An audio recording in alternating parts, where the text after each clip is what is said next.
लाडक्या आमदार आदरणीय सुमनताई पाटील, महाराष्ट्र प्रदेश वरून आलेले आमचे सर्व पदाधिकारी, महिला आयोगाच्या अध्यक्षा रुपालीताई चाकणकर, जिल्हा राष्ट्रवादी काँग्रेसचे अध्यक्ष अविनाश काका, इथं उपस्थित असणारे कार्याध्यक्ष बाळासाहेब मुळीक, बाळासाहेब पाटील, माननीय सुरेश पाटील, आपल्या सर्वांचे ज्येष्ठ मार्गदर्शक शंकर पाटील दादा, अनिताताई सगरे, जिल्हा महिला राष्ट्रवादीच्या अध्यक्षा सुष्मिताताई जाधव, युवकांचे अध्यक्ष विराज नाईक, युवतींच्या पूजा लाड, विद्यार्थ्यांचे ज्ञानेश पाटील, भरत देशमुख माजी युवक अध्यक्ष, आपले ज्येष्ठ नेते हनुमंतराव देसाई, आमचे युवकांचे राज्य पातळीवरचे सरचिटणीस राजू जानकर, अरुण आसबे, ताजुद्दीन तांबोळी, डॉक्टर पृथ्वीराज पाटील, तासगाव कवठेमंकाळ या दोन्ही तालुक्यातील सर्व पदाधिकारी आणि जिल्हा परिषदेचे सर्व सन्माननीय सदस्य, संजय पाटील तुर्चीचे, विसापूरचे अर्जुन पाटील, येळावीचे अनिल पाटील, सावळतचे सागर पाटील, मणेराजूरचे खंडू पवार, चंद्रकांत हाके, अमोल नाना शिंदे, महेश पवार, स्वप्नील जाधव, अजय पाटील, अमर शिंदे, शुभांगीताई साळुंके, सागर निंबळे, दत्ताजीराव पाटील आगळगावचे, डी.के. पाटील साहेब तासगावचे, कवठेमंकाळचे विद्यार्थी अध्यक्ष, सर्वच बरीच मोठी यादी आहे. आणि बंधू भगिनींनो, आज आपल्या सर्वांना या ठिकाणी पक्ष संघटनेच्या संदर्भात भेटायला आलो आणि मी सुरेश पाटलांचे आभार मानेन की ज्या आबांनी महाराष्ट्रामध्ये राष्ट्रवादी काँग्रेस वाढवण्यासाठी जीवापाड कष्ट घेतले, त्यांच्या स्मृतीस्थळावर हा पक्षाचा परिवार संवादाचा उपक्रम ठेवलेला आहे. मला माहिती आहे की बऱ्याच लोकांना इथं बोलायचं होतं, पण बराच वेळ झालेला आहे. आपल्या सर्वांना जायचंय. महाराष्ट्राच्या प्रत्येक विधानसभेच्या मतदारसंघात असे उपक्रम घेऊन आज ही परिवार संवादाची यात्रा आपल्या अंजनीला आलेली आहे. आज जसा कवठेमंकाळ तासगाव मतदारसंघाचा चर्चा आपण केली, उद्या जत आहे, मिरज आहे, सांगली आहे, इस्लामपूर आहे, शिराळा आहे, परवा 2 दिवस कोल्हापूर जिल्हा आहे आणि 23 तारखेला या उपक्रमाची सांगता कोल्हापूरला आदरणीय पवार साहेबांच्या उपस्थितीत संकल्प सभा म्हणून आपण ठेवलेली आहे. संध्याकाळी 5-5:30 वाजता आपल्या सर्वांना कोल्हापूरला येण्याचं निमंत्रण देखील या निमित्तानं आपल्या सर्वांना मी देतो. आपण सगळे तावून सुलाखून निघालेले कार्यकर्ते आहात, त्यामुळे तुम्हाला पक्ष कसा चालवायचा, काम कसं करायचं याविषयी अनिल पाटील काही सांगणं आवश्यक आहे असं मला वाटत नाही. तुम्ही आबांना आयुष्यभर साथ दिलेली आहे आणि आबांचं राजकारण शून्यातून उभा करताना आपल्यातल्या अनेक लोकांनी काबाड कष्ट आबांच्या नेतृत्व वाढीसाठी केलेले आहेत आणि म्हणून आबांच्या शक्तीस्थळी येऊन पक्ष कसा चालवावा याचं मार्गदर्शन करणं योग्य नाही. आपण सगळे त्यात निष्णांत आहात. आज सुमनताईंच्या नेतृत्वाखाली विधानसभेची अतिशय चांगल्या पद्धतीनं कामगिरी करत असताना सुमनताईंचं भाषण मगाशी तुम्ही ऐकलं असेल. सुमनताईंनी या मतदारसंघातली जी उर्वरित गावं आहेत तिथं पाणी पोचण्याचा आग्रह धरलेला आहे. थोड्याच दिवसात ही यात्रा संपल्यानंतर मुंबईमध्ये टेंबू योजनेतून, ताकारी योजनेतून, म्हैसाळच्या पलीकडं जत तालुक्यातली गावं या सगळ्या तिथला तर निर्णय झालेला आहे, पण टेंबूचा योजनेचा निर्णयाचा प्रक्रिया जवळपास चालू आहे. आपला प्रयत्न आहे की सांगली जिल्ह्यातलं कोणतंही गाव, एकही गाव सांगली जिल्ह्यातलं पाण्यापासून, जलसंपदा विभागाच्या पाणी पोचण्याच्या प्रक्रियेपासून वंचित राहणार नाही अशी व्यवस्था आपण जवळपास करतो. मी निर्णय करण्याची प्रक्रिया चालू केलेली आहे. पाण्याची अपूर्तता होती, ती पाणी पहिल्यांदा अलॉटमेंट झाली पाहिजे, ती प्रक्रिया आता चालू आहे. पाणी कृष्णा नदीत आता जवळपास संपले असं म्हणायला हरकत नाही. तरी देखील पाण्याचा पुनर्वापर करून आपल्याला पाणी उपलब्ध कसं करायचं हा प्रयत्न चालू आहे. पुढच्या महिन्याच्या किंवा ह्या महिन्याच्या शेवटी हे कार्यक्रम सगळे झाल्यावर, मुंबईला गेल्यावर त्याचे काही निर्णय आपण करू. ते झाले जर निर्णय आणि त्याला आपल्याला यश मिळालं तर वहिनींनी जी मला वेगवेगळी गावं जलसंपदा विभागात करण्याच्यासाठी सूचना दिलेल्या आहेत, त्या सगळ्या गावांना, तासगाव विधानसभा मतदारसंघातल्या तिकडच्या विसापूर सर्कल मधल्या गावांना, तिकडं खानापूर तालुक्यातल्या गावांना, पलीकडं आटपाडीतल्या गावांना, तिकडं गणपतराव देशमुखांच्या आपल्या सांगोला तालुक्यातली काही गावं, पलीकडं आपल्या सातारा जिल्ह्यातल्या खटाव तालुक्यातली काही गावं, जत तालुक्यात तर आपण वेगळा निर्णयच घेतलेला आहे आणि त्यांना नवीन योजना करून देतोय. या सगळ्या गावांच्या साठी आवश्यक असणारे पाणी फिक्स झालं की ताबडतोबीने, तातडीने या सगळ्या योजनांची टेंडर काढून या सर्वांची जी काही एक्सटेन्शनची कामं आहेत ती ताबडतोबीने आपण सुरू करणार आहोत. त्याचं नियोजन एकदा पूर्ण झालं आणि एकदा कामाला सुरुवात झाली की ते काम न थांबता पुढच्या वर्ष, दीड वर्षात हे आपण जे म्हणतोय ते पूर्ण काम करण्याचं आम्ही सगळ्यांनी ठरवलेलं आहे. त्याची बातमी, त्याची माहिती तुम्हाला योग्य वेळी आम्ही देऊ. आज अनेक प्रश्न आहेत. आम्ही सगळे नेहमी बूथ कमिट्यांचा आग्रह का धरतो, तर त्या बूथ कमिटीवरच्या सदस्यांनी आपल्या विचारांचा प्रचार आणि प्रभाव मतदारसंघावर करायचा. आपल्या लोकसभेला इथले खासदार कमळावर निवडून येतात आणि इथले आमदार मात्र आपल्या घड्याळावर निवडून येतात. त्यामुळे लोकसभेचा जो मतदारसंघ आहे तिथं हे आपल्याला कधी विसरता येणार नाही की इथले लोकसभेचे खासदार हे आपल्या पक्षाचे नाहीत, हे भारतीय जनता पक्षाचे. आपल्या या जिल्ह्यामध्ये जे आमदार आहेत राष्ट्रवादीचे ते शिराळा, वाळवा, तासगाव, कवठेमंकाळ. आपल्याला जत आपले मित्र पक्षांचे आमदार आहेत, अनिल भाऊ आपले मित्र पक्षाचे आमदार आहेत, पण सांगली मिरजेला भारतीय जनता पक्षाचे आमदार आहेत. आपल्याला हे चित्र राष्ट्रवादी वाढवायची असेल तर हळूहळू बदलण्यासाठी भारतीय जनता पक्षाच्या ज्या ज्या ठिकाणी भारतीय जनता पक्ष आहे तिथं अधिक ताकदीनं काम करण्याची आपल्या सगळ्यांना आवश्यकता आहे. आपला तासगाव तालुक्यात, कवठेमंकाळ तालुक्यात काही अडचण नाही, अतिशय भक्कम मतदारसंघ आहे, त्यात माझ्या मनात काही शंका नाही.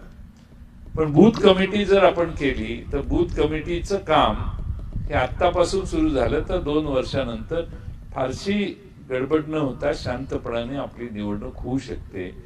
आपल्या बूथ कमिटीच्या सदस्यांचं ट्रेनिंग घेतलं पाहिजे. किती बूथ आहेत आपल्या मतदारसंघात?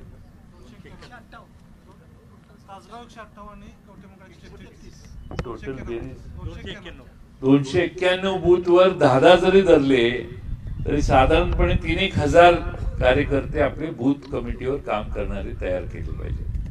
मला आनंद आहे की आज तुमच्या सगळ्या कार्यकारिण्या सगळीकडे आहेत. त्या सर्व कार्यकारिण्यावर काम करणाऱ्या कार्यकर्त्यांनी आपापल्या गावामध्ये, आपापल्या विभागात बूथ कमिट्या पुन्हा माझ्याकडे यादीच दिलेली आहे, एक फाईलच तासगाव तालुक्यातल्या आणि कवठेमंकाळ तालुक्यातल्या बूथ कमिटीची देण्यात आली. बूथ कमिट्या जागेवर आहेत. त्या सर्वांना प्रशिक्षण देण्याचं देखील काम हळूहळू आपल्याला सुरू करण्याची गरज आहे. आज पेट्रोलची कोणीतरी सांगितलं, पेट्रोल आम्हाला कमी दरात द्या, डिझेल कमी दरात द्या, खत कमी दरात द्या, गॅस कमी दरात द्या. हे आपल्या हातात नाही. आपल्या हातात हे असतं तर यापूर्वीच आपण केलं असतं. हे केंद्र सरकारच्या अखत्यारीतले प्रश्न आहेत आज खतांच्या किमती भरमसाठ वाढल्या. आता मी राज्याचा प्रतिनिधी असल्यामुळे तुम्ही मला मागणी केली, तरी आपल्या घराघरात कळलं पाहिजे की खताच्या किमती मोदींच्यामुळे वाढलेल्या. हा, मग पेट्रोल किती झालं आता? मोदींच्या. सांगायला पाहिजे ना आपण. तुम्ही मलाच म्हणता पेट्रोलच्या किमती कमी करा, वाढवणारे राहिले बाजूला. डिझेलच्या किमती किती वाढल्या? 100 पार डिझेल न किती. गॅसच्या किमती 50 रुपयानं जरी गॅसचं सिलेंडर वाढलं तरी आमच्या तासगाव कवठेमंकाळ मधल्या बूथवर काम करणाऱ्या, तालुक्यावर काम करणाऱ्या महिलांनी 50 घर फिरून आलं पाहिजे आणि महिलांना सांगितलं पाहिजे मोदींना काही काम नाही, काही नाही. 50 रुपये गॅसचे वाढवले. आमच्या मनमोहन सिंग सरदार होता त्यावेळी 300 रुपयाला मिळणारा गॅस या बाबानं 1000 रुपये केला. तुम्ही एवढा भडका होईल, तुम्ही सांग एवढं काम करा. दर वाढले की फेरी मारून आलं पाहिजे बूथचा आपला सदस्य. हा प्रचार आहे. आता तुम्ही मला बऱ्याच ठिकाणी सांगतात लोक की RSSची लोक असं करतात, तसं करतात, तसं करतात.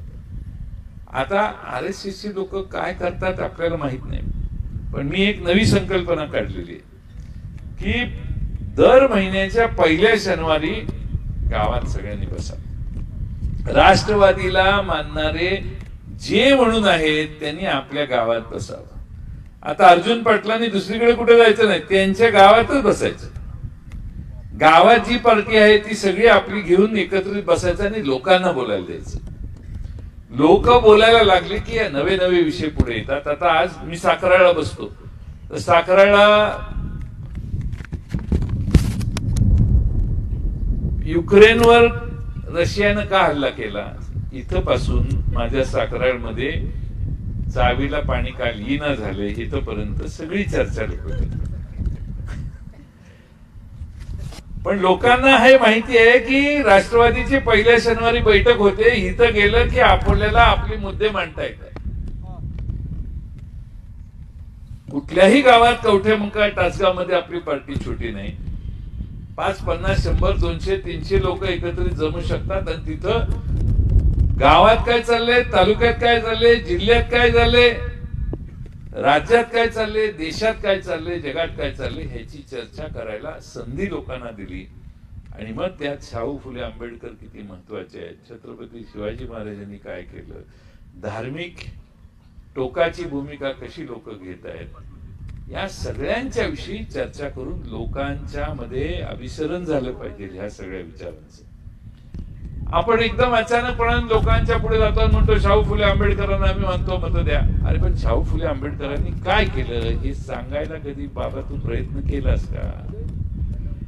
शाहूंनी 1904 साली आरक्षणाचा निर्णय त्यांच्या राज्यात घेतला हे आमच्या नव्या पिढीला माहित नाही. जो पददलित आहे त्याला योग्य संधी देण्यासाठी शाहूंनी समतेचं राज्य या देशात तयार केलं. त्याचा पहिली सुरुवात कोल्हापुरात झाली. महात्मा ज्योतिराव फुलेंनी समतेचं राज्य कसं असलं पाहिजे याची व्याख्या केली. शेतकऱ्यांचा आसूड ही भूमिका त्यांनी महाराष्ट्राच्या देशाच्या ब्रिटिश लोक आलेले त्यांच्या समोर त्यांनी भूमिका मांडली. त्यावेळी शेतकऱ्यांचे प्रश्न मांडायला खऱ्या अर्थानं भारतामध्ये सुरुवात ज्योतिराव फुलेंनी केली. हे कधीतरी आपण सांगितलं पाहिजे. हे आपण सांगायचं विसरलोय. आज आपल्या सर्वांना माझी विनंती आहे की पक्षाच्या विचारावर कार्यकर्ते उभा करायला आपण प्रयत्न करूया. मी रुपालीताई आहेत, आमचे मेहबूब शेख आहेत, आमचे रविकांत वरपे आहेत, सुनील गव्हाणे आहेत, सक्षना सलगर आहेत. ह्या सगळ्यांनी महाराष्ट्र बघितलेला आहे. मी हे अतिशय आत्मविश्वासानं सांगतो. गडचिरोलीतल्या झोपडीतही हे सगळे जाऊन आलेले, आदिवासी लोकांच्या घरात जाऊन आले. चंद्रपूर सारख्या, भंडारा सारख्या, गोंदिया सारख्या प्रत्येक मतदारसंघात माझे हे सहकारी जाऊन आलेले. महाराष्ट्र 50-51 दिवस झाले असतील आता आपल्या मध्ये मध्ये करोनामुळे थांबलं, पण 50-51 दिवस महाराष्ट्रभर फिरण्याचं काम आम्ही केलं. अजून 4 दिवसानं 3 दिवसानं महाराष्ट्रात 13-14 हजार किलोमीटर पेक्षा जास्त प्रवास आम्ही सगळ्यांनी केला. अनेक चांगले आणि काही वेगळे अनुभव आले. अनेक ठिकाणी महिला सक्षमपणानं पुढे येऊन बोलणारे आम्ही पाहिल्या. पाऊस प्रचंड असताना देखील जालन्यामध्ये जालना जिल्हा राष्ट्रवादीची जिल्हा कार्यकारिणीच्या 52 महिला हजर होत्या. आपल्या महाराष्ट्रामध्ये पवार साहेबांच्यावर विश्वास ठेवणारे, आराराबा अध्यक्ष असताना जी लोकांनी काम केलं ते अनेक लोक सहकारी, आम्ही आबांच्या वेळी अध्यक्ष होतो असं सांगणारे असंख्य कार्यकर्ते महाराष्ट्रात मला भेटले.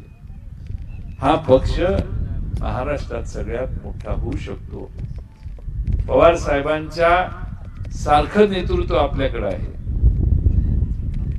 पवार साहेबांच्या सारखं प्रभावी नेतृत्व देशातलं आपल्याकडे असताना महाराष्ट्रात सगळ्यात मोठा राष्ट्रवादी पक्ष का होत नाही हे बघायची जिम्मेदारी तुमची आणि माझी आहे. मला पवार साहेबांनी अध्यक्ष केलं, ह्या सगळ्यांना पदाधिकारी केलं. आम्ही सगळ्यांनी ठरवलं की महाराष्ट्रात सगळ्यात प्रत्येक मतदारसंघात जाऊन तिथली परिस्थिती बघू. काही चांगले आहेत, काही कमी आहेत, काही चांगले मतदारसंघ आहेत. पण या सगळ्यांचा आम्ही ज्यावेळी आढावा घेतो त्यावेळी माझ्यासारख्या कार्यकर्त्याला आज जवळपास शेवटचे काही मतदारसंघ राहिलेत. अतिशय अभिमानानं सांगता येईल की महाराष्ट्रात एकही विधानसभेचा मतदारसंघ, एकही तालुका असा नाही की ज्या ठिकाणी शरद पवार साहेबांना मानणारा मोठा वर्ग नाही. सगळ्या महाराष्ट्रात पवार साहेबांना मानणारे जर कार्यकर्ते असतील, नेते असतील, सहकारी असतील तर मग त्या ठिकाणी आमच्या पक्षाचं अस्तित्व अधिक चांगलं कसं करता येईल हे बघण्याचा प्रयत्न. आम्ही 114 जागा मागच्या वेळी लढवल्या. कदाचित पुढच्या वेळी 144 लढू, नाही 130 लढू. पण लढवलेल्या प्रत्येक जागेचं रूपांतर विजयी आमदाराच्यात करण्याचं काम हे आमच्या पक्ष संघटनेच्या मार्फत आम्ही करू शकतो. आज पक्ष सत्तेत आहे. पवार साहेबांच्या कृपेमुळे, उद्धवजींच्या चांगल्या भूमिकेमुळे आम्ही आज सत्तेत बसलेलो आहोत. पण 2019 आधी राष्ट्रवादीच्या कार्यालयामध्ये आम्ही 7-8 जणच बसलेलो असायचो.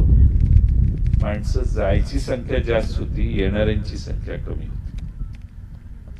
आज परिस्थिती बदलली आहे. तर सुरेश भाऊंनी हार घालायला होते आम्हाला गमचे.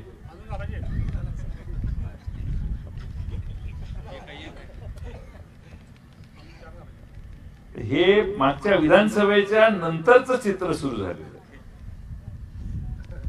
राष्ट्रवादी हा भक्कम कार्यकर्त्यांचा, नेत्यांचा पक्ष आहे. हा आत्मविश्वास महाराष्ट्रात हळूहळू वाढतोय. आणि म्हणून दादासाहेब कुळेकर कुठे गेले? दादासाहेबांचाच प्रवेश झाला ना आता. कुठे गेले? कुठे, कुठल्या पक्षात होता आधी? तिकडे का गेला होता?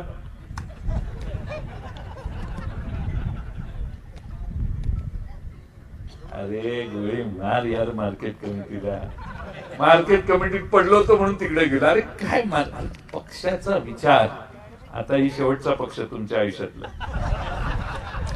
जर केला तर मीच येईन मागे तुमच्या. आपल्यात होते आधी हे, होते की नाही? तुम्ही मगाशी इथे सगळे ओरडणारे होते, इथं बसलेली ही सगळे आपल्या पार्टीतले तिकडे गेलेली. का? तिकडे सूर्य उगवला. आता इकडं सूर्य उगवलाय म्हणून इकडं आलेले. खरी फॅक्ट आहे की हे असं होता कामा नये. विचारावर आधारित आपली पार्टी उभी केली पाहिजे. आमचं सरकार सत्ता गेल्यानंतर आमचा पक्ष मोकळा होणार असेल तर तो आमचा पराभव आहे. आमच्या पक्षातून माणसं बाहेर सहजासहजी कशी जातात? काही विचार, आचार, त्यांना काही मानसिक दृष्ट्या आम्ही बांधलं का? हेच मुळात काम आम्ही कधी केलं. दादासाहेब कोळेकरांचा दोष नाहीये. दादासाहेब कोळेकरांना जातीयवादी भारतीय जनता पक्षात जाताना काही वाटलं नाही. का वाटलं नाही? तर आम्ही दादासाहेब कोळेकरांच्यावर तसे संस्कारच करायला विसरलो. आम्ही नेहमी सत्तेचं राजकारण करत राहिलो.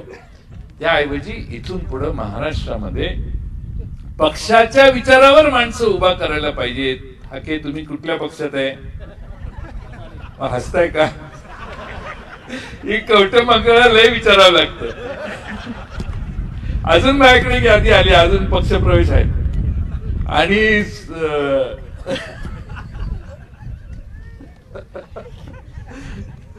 भाऊंनी आता अजून काही नावं ठरवलेली आहेत, अजून पक्षप्रवेश आहे. ही सगळी आपलीच आहेत. ही आपली सोय व्यवस्था, राहायचं घर आपलं जरा लहान पडायला लागल्यावर ते तिकडे गेले. आता आपलं घर मोठं झाल्यावर इकडे आलं. पण निमणेकर राजी कधी आयुष्यात हल्ले का? आमचे देसाई साहेब कुठे गेले? किती अन्याय झाला, काही नाही, पार्टी नाही सोडणार. हे पुन्हा एकदा महाराष्ट्रात पक्षाच्या विचारावर आपण कोणा ह्यांना विचारा, भाजप नाही म्हणते का? नाही तर त्यांच्यावर संस्कार वसंतदादांच्या वेळेपासून, आराराबांच्या वेळेपासून त्यांच्यावर हे संस्कार झाले की आपण बहुजन समाजाचं राज्य महाराष्ट्रात आणलेलं आहे, ते सामान्य माणसासाठी वापरायचंय, ही शिकवण त्यांनी आपल्याला दिली. आणि म्हणून मला आपणाला हे कळकळीचं सांगायचंय की पक्षाचा कार्यकर्ता विचारावर आधारित असला पाहिजे. आज आमचं सरकार आहे, जयंत पाटील मंत्री आहे, म्हणून वाळव्यातली माणसं जयंत पाटलाच्याकडे येत असतील तर जयंत पाटील हे वेगळ्या जगात राहतात असं समजायचं. विचारानं बांधील की ठेवून आपण आज कार्यकर्ते घडवले पाहिजे. एक तुम्हाला सांगतो, ही जी विद्यार्थी राष्ट्रवादी काँग्रेस मी उभा करतो, त्या युवती मुली, आपल्या बिचाऱ्या लहान मुली उभ्या करतो, हे महाराष्ट्रात राष्ट्रवादीचं भवितव्य आहे. तुम्हाला वाटेल काय हे जयंत पाटील विद्यार्थी अध्यक्षाला उभा करतो, युवती अध्यक्षाला उभं, आता ही कालची मुलगी, तिला म्हणतो तालुक्यातच लग्न केलं पाहिजे. मनात येणारच विचार. असं कॉमेंट केलं की लगेच माणसं, प्रत्येक मेंदू वेगळा विचार करत असतो, एकसारखा विचार कधी होत नाही. पण हे का करतो मी? तर ही मुलं लहान मुलं आहेत, विद्यार्थी दशेत आहेत, त्यांना राष्ट्रवादीचं बाळकडू आज आम्ही पाजायला लागलो तर 2029च्या निवडणुकीत, 2034च्या निवडणुकीत हीच मुलं पुढे जाऊन आमदार होणार, खासदार होणार, पक्षाचा पाया म्हणून ही काम करणार. आज महाराष्ट्रामध्ये विद्यार्थ्यांची संख्या जर आमची राष्ट्रवादीची वाढली तर युवक जास्तीत जास्त महाराष्ट्रात राष्ट्रवादीत आहेत, हे चित्र पुढच्या 4 वर्षात 5 वर्षात तयार होईल. त्यामुळे 2024 हेच टार्गेट नाहीये. 2029, 2034 पर्यंत आपला पक्ष फार मोठा झाला पाहिजे, पण 2024ला सगळ्यात मोठा झाला पाहिजे. 2024ला सगळ्यात जास्त मोठ्या संख्येनं महाराष्ट्रात जर आमदार आणायचे असतील माने सर, तर असं टेकून बसून चालणार नाही.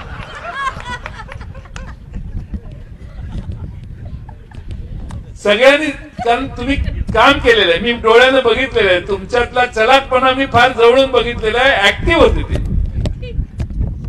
आपण सगळ्यांनी ताकद लावली. महाराष्ट्र फार अवघड नाहीये हे सांगायला आबांच्या समाधीच्या जवळ मी आज मुद्दाम आलेलो आहे. ज्या आबांनी महाराष्ट्रात राष्ट्रवादीची पायाभरणी केली, पवार साहेबांना प्रचंड विश्वास देऊन ज्या आबांनी महाराष्ट्रात अनेक कार्यकर्त्यांना पुढे आणायचं काम केलं, त्याच आबांच्या नंतर, आबांची पोकळी आहे ती काही कोणी भरून काढू शकत नाही, पण आबांच्या नंतर हा पक्ष कुठं मागे जाऊ नये, हा पक्ष मधल्या काळात अडचणीत आलेला, तो त्यातून वर काढण्याचं काम आदरणीय शरद पवार साहेबांच्या नेतृत्वाखाली झालं. भविष्य काळात या पक्षामध्ये अधिक ताकदीनं हा पक्ष उभा करण्याचं काम, हेच खरं म्हणजे या शक्तीस्थळावर, स्मृतीस्थळावर आबांच्या खऱ्या अर्थानं महत्वाचं काम असेल. आबांना खरी श्रद्धांजली व्हायची असेल तर या ठिकाणी तुम्ही आम्ही निर्धार केला पाहिजे. तासगाव कवठेमंकाळ आहेच, ते कुठं जात नाही, पण महाराष्ट्रामध्ये राष्ट्रवादी काँग्रेस हा सगळ्यात मोठा पक्ष येणाऱ्या 2024 साली आम्ही करून दाखवू. हा निर्धार करूनच आपण या इथून जाऊया, एवढीच अपेक्षा व्यक्त करतो.